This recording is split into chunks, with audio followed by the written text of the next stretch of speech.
অনেক দিনকার আশা, অনেক দিনকার স্বপ্নের বেটা, আমি আল্লাহর ঘর আমি জিয়ারত করতে যেতে চাই, আল্লাহর ঘরে জিয়ারত করতে যেতে চাই। বেটা তুমি আমাকে নিয়ে চলো। তার বেটা তার মায়ের কথা ফেলতে পারলো না। এমন সময় কি করবে তার বয়স্ক মাকে, তার মায়ের কথা শুনে সেই সন্তান তার মাকে রেখে যেতে পারলো না। তার মাকে কাঁধে করে একটা পুতলিতে করে বেঁধে দিল। তার মাকে ঘাড়ে করে এমন থেকে হাঁটতে হাঁটতে হাঁটতে মক্কা পর্যন্ত তার মাকে কাঁধে করে নিয়ে যাওয়া হলো। এমন সময় মক্কার যতগুলো কাজ রয়েছে, হজরে যাবি তো কাজ ছাড়ার পরে হযরত উমরের কাছে যখন সেই যুবক দেখা করতে যাবে, এমন সময় সেই যুবক উমরের কাছে যে বলছেন, হে খলিফাতুল মুসলিমিন উমর, আমি আপনার কাছে একটা আবদার নিয়ে এসেছি, একটা আপনার কাছে আরজি নিয়ে এসেছি, আপনার কাছে একটা আমি স্বপ্ন নিয়ে এসেছি। হে উমর, আপনি বলুন, আমার মাকে আমি ইয়ামান থেকে নিয়ে এই মক্কা পর্যন্ত আমি ঘাড়ে করে আমি নিয়ে এসেছি। হে উমর, আপনি বলুন, আমি কি আমার মায়ের দুধের ঋণের, আমি কি আমার মায়ের দুধের ঋণ কি শোধ করতে পেরেছে? যখন এই যুবক এইরকম কথা বললেন, সঙ্গে সঙ্গে হযরত উমর রেগে আকান্বিত হয়ে গেল।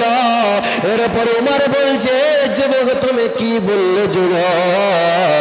যুবক তুমি শোনো, তোমার মায়ের জন্য তুমি যেতে তোমার শরীরের চামড়া কেটে যেত, তোমার মায়ের জন্য জুতা বানিয়ে নাও, তারপরও তোমার মায়ের এক ফোঁটা দুধের ঋণ শোধ করতে পারবে না। তাহলে মা কি মহব্বতের জিনিস, বাবা কি মহব্বতের জিনিস। যার বাবা নাই সে জানে বাপ কি জিনিস, যার মা নাই সে জানে মা কি জিনিস। আজকে বাবা বেঁচে আছে, আজকে মা বেঁচে আছে, মায়ের মূল্য বুঝতে পারছে না, বাবার মূল্য বুঝতে পারছে না। যেদিন বাপ মরে যাবে, যেদিন মা মরে যাবে, সেই দিনে বুঝতে পারব বাপ মা কে মহব্বতের জেনে।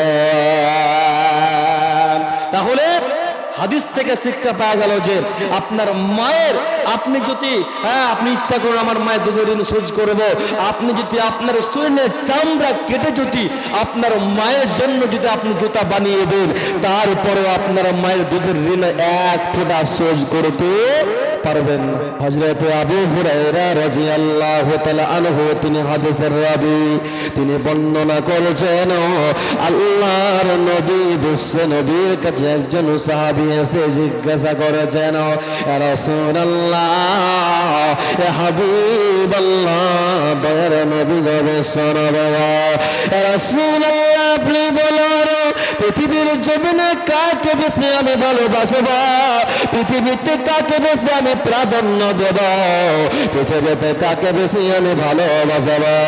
রাসূলুল্লাহ দয়ার নবী আপনি বলেন।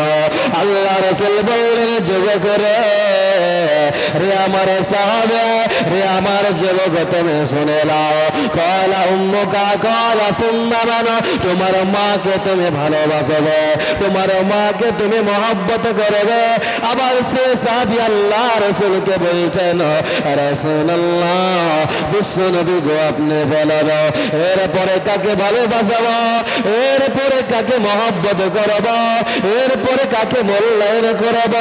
আল্লাহ রাসূল বললেন, যুবক রে শুনে না, ক্বালা উম্মুকা ক্বালা সুম্মা মান, এরপরে তোমার মাকে তুমি ভালোবাসবে।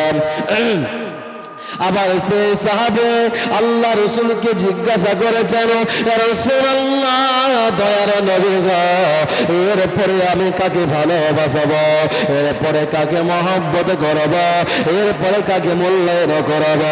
আল্লাহর নবী বললেন শোনো, কলা আবাকা, এরপরে তোমার আব্বাকে ভালোবাসবে, তোমার পিতাকে ভালোবাসবে, তোমার আব্বাকে তবে ভালোবাসবে। তাহলে হাদিস থেকে শিক্ষা পাওয়া গেল যে বাবার চেয়ে মায়ের গুণ তিনখানা গুণ বড় হয়েছে, পুরুষদের চাইতে নারীদের গুণ তিনখানা গুণ বড় হয়েছে।